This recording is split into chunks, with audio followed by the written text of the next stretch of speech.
मैं टॉपिक ये लेके चला था, ये जो सूरह मारिज में अल्लाह ने क़यामत की होलनाकियाँ बयान की हैं। तो मैं कह रहा था कि साइंसदानों को बाज़ दफ़ा किसी चीज़ की वजह समझ में नहीं आती तो वो फिर एक राय कायम करते हैं।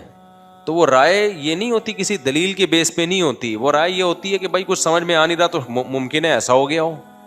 जैसे मैंने बताया कि जंगल में कोई शख्स पैदा हुआ और जंगल ही में रहा, उसको पता ही नहीं कि मेरे माँ बाप मुझे यहाँ पैदा करके चले गए हैं। अब उसको समझ में नहीं आएगा मैं कैसे आया, तो कोई राय कायम करेगा ना। तो 100 किस्म की राय में से एक राय उसको ऐसी लगेगी शायद ये वाली ज़्यादा बेहतर हो, हालांकि वो गलत होगी बिल्कुल। जब हकीकत सामने आएगी तो कुछ और ही निकलेगा, ऐसी बात निकलेगी जहाँ उसका तसव्वुर भी नहीं था। तो बिल्कुल ऐसे ही है जैसे इंसान अपनी पैदाइश कैसे हुई ये खुद से मुतय्यन नहीं कर सकता जब तक वो मुशाहिदा ना कर रहा हो। तो ऐसे ही मेरे भाई इस कायनात को पहली दफ़ा किसने बनाया और फिर ये प्रोसेस होके इंसान कैसे वजूद में आए, ये साइंसदान क़यामत तक भी रिसर्च करते रहे ना, इस नतीजे तक पहुंच ही नहीं सकते। वो मुख्तलिफ थ्योरीज पेश कर सकते हैं, जैसे डार्विन ने एक थ्योरी पेश की, इस तरह की अटकल पिच्चू से काम लेंगे वो। लेकिन अगर हम माजी में चले जाएं और मुशाहिदा कर लें तो लगेगा कि ये हुआ ही कुछ और है, जो हम समझ रहे हैं वो नहीं है। तो वो बात दुरुस्त निकलेगी जो अल्लाह उसके रसूल ने बताई है। बशर्ते के रसूल का रसूल होना साबित हो जाए, अल्लाह का अल्लाह होना साबित हो जाए, तो वो दूसरे दलाइल से साबित है। मोहम्मद सल्लल्लाहु अलैहि वसल्लम की नबूवत जो है वो तो अज़हर मिन शम्स है, 2 और 2 4 की तरह साबित है। उस पर अलग दलाइल हैं, वो मेरा अभी टॉपिक नहीं है। तो जब ये साबित हो गया कि मोहम्मद सल्लल्लाहु अलैहि वसल्लम अल्लाह के सच्चे नबी और आप जो कलाम लेकर आए वो खुदा का कलाम है, वो कलाम बता रहे हैं कि ये खुदा का कलाम है, ये इंसानों का कलाम हो नहीं सकता। 1400 साल पहले अगर इंसान कोई ऐसी किताब लिखता ना, जो 1400 साल पहले के राइटर को देख लो और उनकी किताबों को देख लो, कितनी लंबे लंबे फेंकू थे उस जमाने के लोग। उस जमाने के फिलोसफर भी हमें मिलते हैं, उनके नजरियात क्या थे। कोई कहता आसमान गोल है, कोई कहता जमीन साकित है, कोई क्या कहता था, कोई क्या कहता था। तो अगर नबी सल्लल्लाहु अलैहि वसल्लम माअज़ल्लाह एक फिलोसफर होते और अपने हाथ से किताब लिख के चले गए होते, तो कुरान कहता है लवजदू फीही इख्तिलाफन कसीरा, इसमें बहुत इख्तिलाफ पाते, इसकी आयतें मैच ही नहीं कर रही होती आपस में, क्योंकि बगैर तहकीक के बातें होती ना। तहकीक के तो ज़राइर थे नहीं उस ज़माने में, तो बगैर तहकीक के बातें होती। तो उस ज़माने के साइंसदानों की और आज के साइंसदानों के नज़रियात देख लो, आपको उस ज़माने के साइंसदानों के नज़रियात लतीफ़े लगेंगे।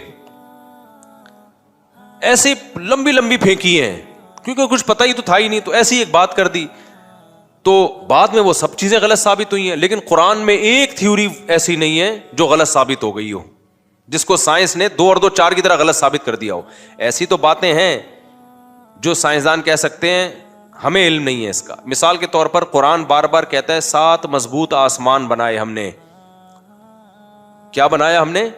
7 मजबूत आसमान, और हर आसमान एक मजबूत छत की तरह है, छत की तरह है। आप कह सकते हैं साइंसदान कहते हैं कि हमें तो नजर नहीं आई, तो ये तो साइंस कह सकती है, हम वहां तक पहुंचे नहीं है।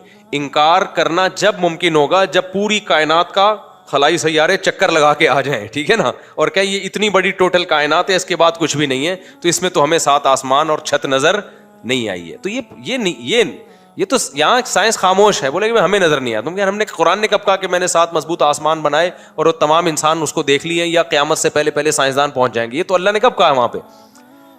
तो ऐसी चीजें तो बहुत हैं, यानी कुछ ऐसी चीजें तो कुरान में हैं कि जो साइंस की पहुंच से बालातर हैं।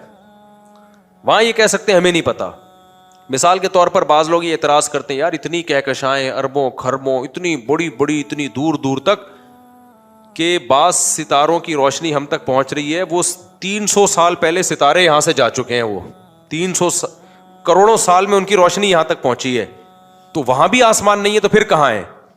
तो हम उनसे कहेंगे कि अगर 200 साल पहले कोई साइंसदान ये दावा करता कि इतनी दूर दूर सितारे भी हैं कि जो सितारों की रोशनी हमें नजर आ रही है ना, ये यहां से सदियों पहले मूव कर चुके हैं, तो कोई मान लेता ये बात?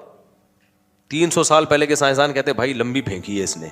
वजह क्या है कि उनका इल्म नाकिस था। वो कहते कि यार इतनी बड़ी कायनात कैसे हो सकती है, इतनी बड़ी कायनात कैसे हो सकती है। तो इसी तरह आज जो साइंसदान कह देते हैं, कहते नहीं है लेकिन फर्ज कर लो कि अगर कोई कहे कि यार इतना दूर आसमान, इतनी कहकशाएं देख ली, वहां तो है नहीं आसमान, तो हम क्या कहेंगे? यार 300 साल पहले तो हमें ये बहुत बईद लग रहा था कि इतनी सारी कहकशाएं। सूरज से करोड़ों गुना बड़े सूरज हैं।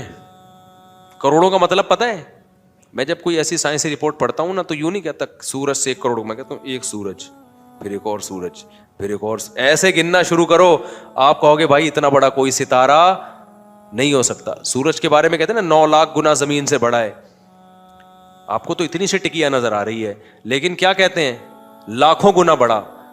क्या मतलब, कितनी बड़ी जमीन है। एक जमीन, फिर दूसरी जमीन, फिर तीसरी जमीन, फिर चौथी जमीन, फिर पांचवी जमीन, फिर छठी, ऐसी जमीन की तहें सूरज में रखना शुरू करो ना तो लाखों जमीनें, 1 2 3 फिर 100 फिर 1000 फिर लाख फिर 1,00,001 फिर 1,00,002। ओ भाई गिनने में ठीक ठाक टाइम लगेगा। उसके बाद जाके सूरज का जो हुजम है कंप्लीट होगा। और ऐसे करोड़ों सूरज, ऐसे सितारे इस कायनात में मौजूद हैं, करोड़ों सूरज को आप पैक करके उस सितारे के बराबर बन जाएंगे वो। ये कोई सोच सकता था 300 साल पहले? तो इसी तरह आज ये सोचना मुश्किल है भाई वो आसमान कहां है जो अल्लाह ने छत की शक्ल में बनाया। ओ भाई तुम तो पिद्दी क्या पिद्दी का शोरबा, ठीक है ना, बहुत बड़ी कायनात है। तो जब अल्लाह ने कह दिया कि मैंने 7 मजबूत खौल बना के, फिर एक आसमान है, फिर उसके ऊपर दूसरा, पता नहीं उसका दोनों का फासला कितना ज्यादा है, हमें यह भी मालूम नहीं है। तो इतनी बड़ी कायनात अल्लाह ने बना दी। तो अगर अल्लाह कह रहा है बना दी और आप कह रहे हो मेरी खोपड़ी में नहीं आ रही, तो भाई आपकी खोपड़ी में आ नहीं सकती ना, क्योंकि इसका आप मुशाहिदा, आप तो इन खूरबीनों से मुशाहिदा करोगे ना, तो ये खूरबीनें तो एक महदूद हद तक जाएंगी, उससे आगे ये जा नहीं सकती हैं। तो जो इन महदूद ताकतों ने देख लिया वो ही इतना ज्यादा है, तो मान लो कि जो अल्लाह ने बनाया है ओरिजिनल, जो सच्ची मुच्ची में, वो कितना बड़ा होगा, वो कितना बड़ा होगा। तभी तो अल्लाह जब जन्नत के नक्शे खींचते हैं ना, तो लोग मजाक उड़ाते हैं ना, यार ऐसी जन्नत अल्लाह ने कैसे बना दी, वो इतने साल की मुसाफत पे ख़त्म ही नहीं हो रही और ऐसे हो रहा है। तो भाई जब अल्लाह ने इस दुनिया, 2 टके की दुनिया और इस कायनात जो मादी है उसमें इतना कुछ रखा है, तो जन्नत तो जज़ाअम बिमा कानू यामलून, आमाल का बदला है। वो तो हमारी सोच जहां ख़त्म होती है ना, उससे ऊपर जन्नत शुरू होती है। इसलिए मेरे भाई अक्लमंद वही है जो अल्लाह की बातों पे ईमान लाके ना अल्लाह को खुश करने में लग जाए, और जो इन्हीं चक्रों में लगा रहेगा ना। कल मुझे किसी ने बताया एक आदमी था मुर्तद हो गया, उसने कहा कोई खुदा उदा नहीं है, अल्लाह ही नहीं है, उसको कैसे समझाए। मैंने कहा पागल हो गया, उसका दिमाग क्या हो गया है। कल मुझे रिपोर्ट आई ना, तो इसलिए मैं आज इस मौजू पर इतना ज़्यादा बोल रहा हूँ कि वो डिफेंस में कोई लड़का है वो एथियस्ट बन गया। मैंने कहा एथियस्ट वही बनता है जिसकी खोपड़ी बिल्कुल भी काम ना कर रही हो, बिल्कुल भी काम ना। और ये दलाइल देखो कितने फजूल किस्म के दलाइल देते हैं। एक मिसाल मैं अक्सर देता हूं, आपने वो देखो, एक होता है एथियज्म के खिलाफ साइंटिफिक तरीके से बात करना, वो तो साइंसदान, मुसलमान साइंसदान लोग कर रहे हैं। एक होता है देसी स्टाइल में बात करना, जो 2 और 2 4 की तरह क्लियर हो। तो देसी कुरान देसी अंदाज से बात करके समझाता है, क्योंकि कुरान का जो मुखातब है वो साइंसदान नहीं है सिर्फ। इसकी मैं मिसाल देता हूं दोबारा, वही डॉक्टर जो हार्मोन्स को आगे पीछे किया था ना डॉक्टर ने अभी। अब देखो, एक आम देहाती आदमी डॉक्टर साहब के पास चला जाए, पहले पढ़ा लिखा को भेजता हूँ, एक पढ़ा लिखा आदमी चला गया डॉक्टर साहब के पास जिसने कुछ मेडिकल साइंस पढ़ी है। डॉक्टर साहब मैं डिप्रेशन में आता हूँ तो यूँ होता है, तो मुझे कौन सी गोली खानी है। डॉक्टर उसको मेडिकल साइंस में वही इस ट्रायल से समझाएगा, देखें जब हमें स्ट्रेस होती है तो स्ट्रेस हार्मोन्स क्या होते हैं, ऊपर जाए। जब हम कोई लतीफ़ा सुनते हैं तो खुशी के हार्मोन्स ऊपर जाते हैं, तो वगैरह वगैरह करके समझाएगा ना, वो समझ जाएगा, पढ़ा लिखा आदमी है, कुछ होते होंगे हार्मोन्स।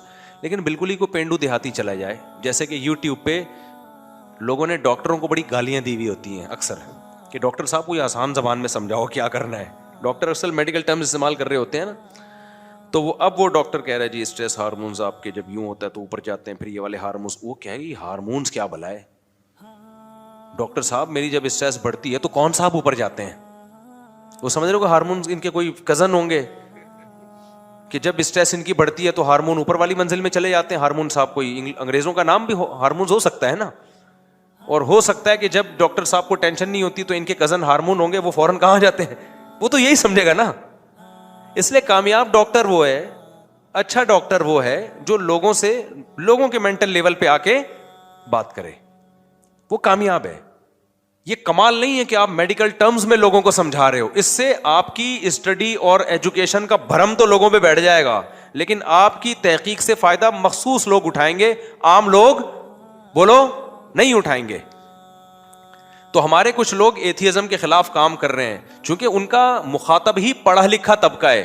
तो पढ़े लिखे तबके में वो उन्हीं की साइंसदानों की किताबें पढ़ के उन्हीं की टर्म्स इस्तेमाल करके उनको समझा रहे हैं। तो लेकिन आप उस टाइम पे भी आ गए, फिर भी मैं नहीं मिल रहा, तो आपको गुस्सा आएगा ना। फिर हमें ये लंबा चौड़ा प्रोसेस बोलो बताया क्यों था भाई, पहले उस्मान से राब्ता करो, फिर कोई मुफ्ती साहब डायरी में देखेंगे स्लॉट खाली है तो इसको दे दो, ये सारा करके भी आए तो जब मुफ्ती साहब है ही नहीं।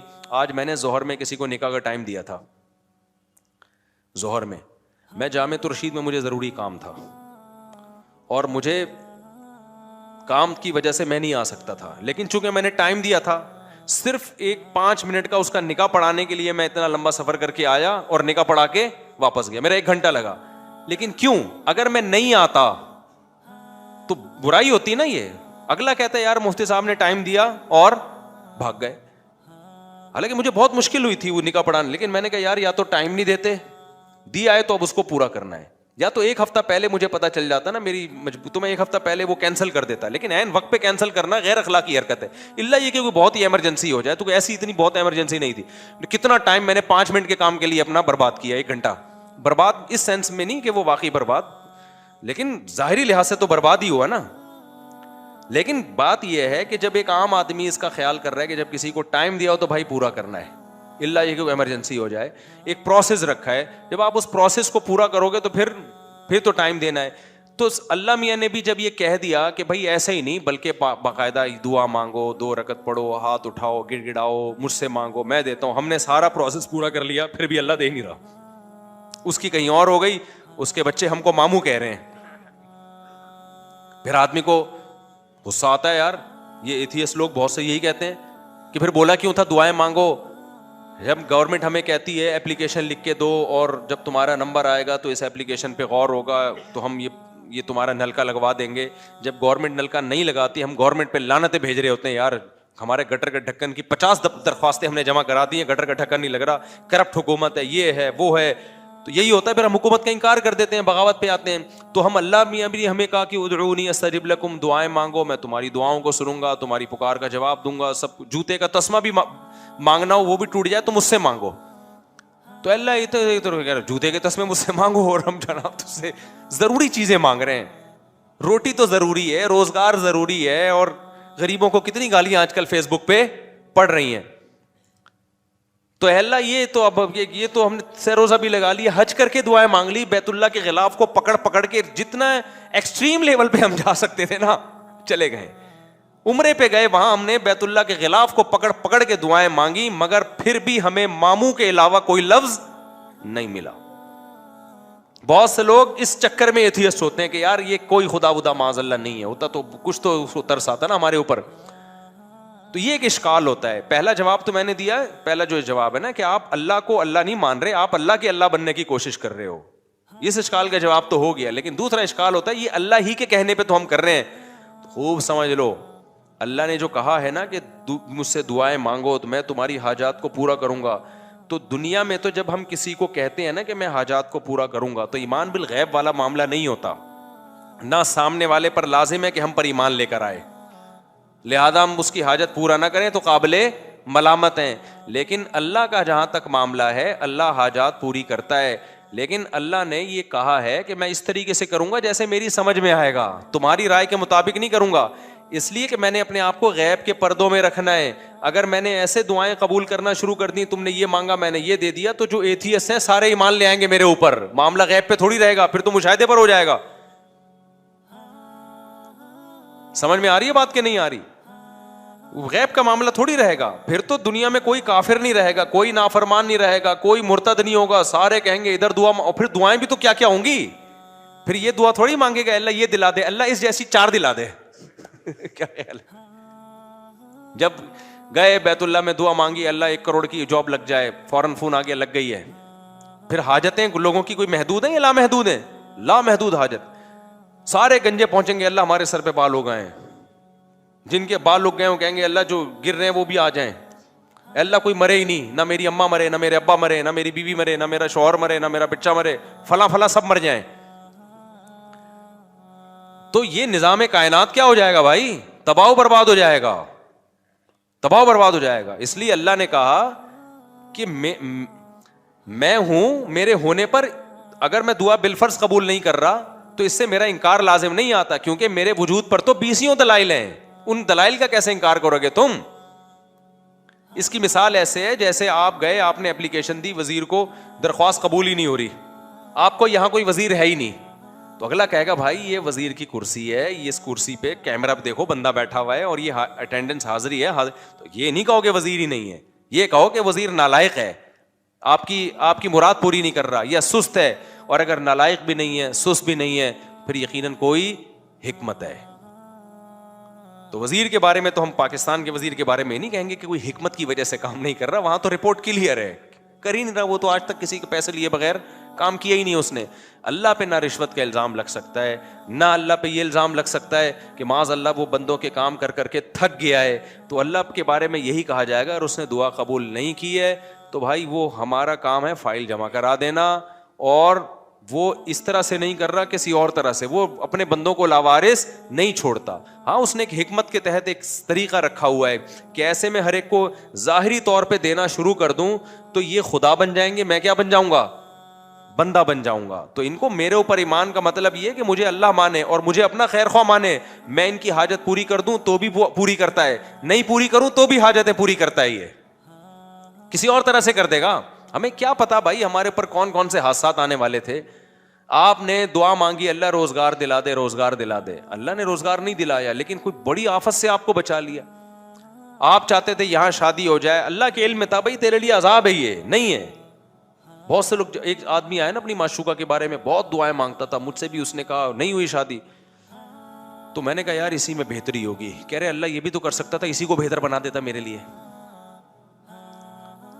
यानी अल्लाह को ये समझाया जा रहा है, मुसलमान तो ये सोच के सब्र करता है यार मुझे लग रहा था ये मेरे लिए बेहतर है, लेकिन जब अल्लाह ने नहीं होने दी तो इसका मतलब ये मेरे लिए बेहतर नहीं थी, क्योंकि अल्लाह मेरा खैर ख्वाह है, अल्लाह मेरा दुश्मन नहीं है।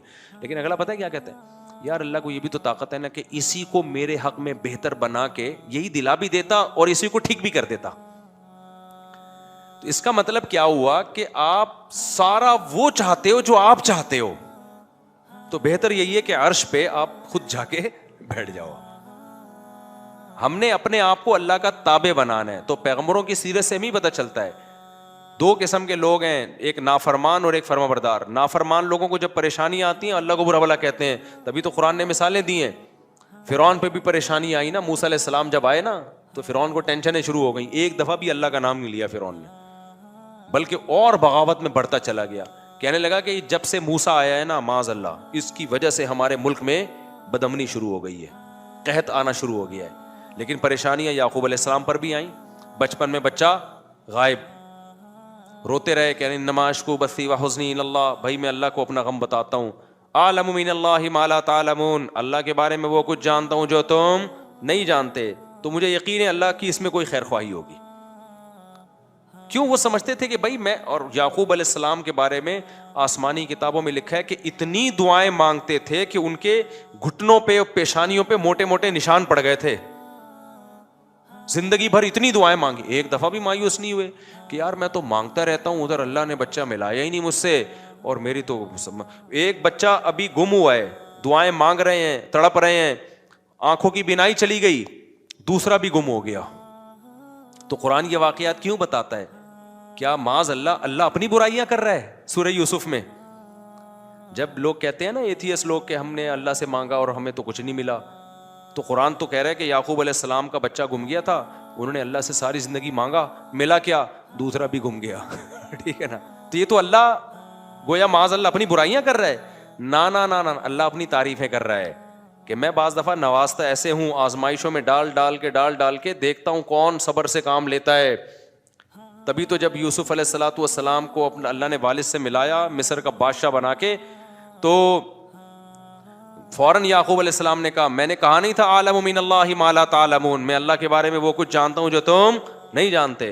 तो इसलिए ये टेंशनों की बेस पे खुदा का इनकार करना, इससे अल्लाह पे तो कोई असर नहीं पड़ता भाई, आपकी टेंशनें कम होने के बजाय बढ़ जाती हैं। तो इस बेस पे जो खुदा का इनकार करते हैं ना, टेंशनों की बेस पे, उनका अंजाम खुदकुशी होता है। और जो ऐसे मौके पे सब्र से काम लेते हैं, भाई अल्लाह है, हमारी मुराद पूरी करे तो भी है, नहीं पूरी करे तो भी है।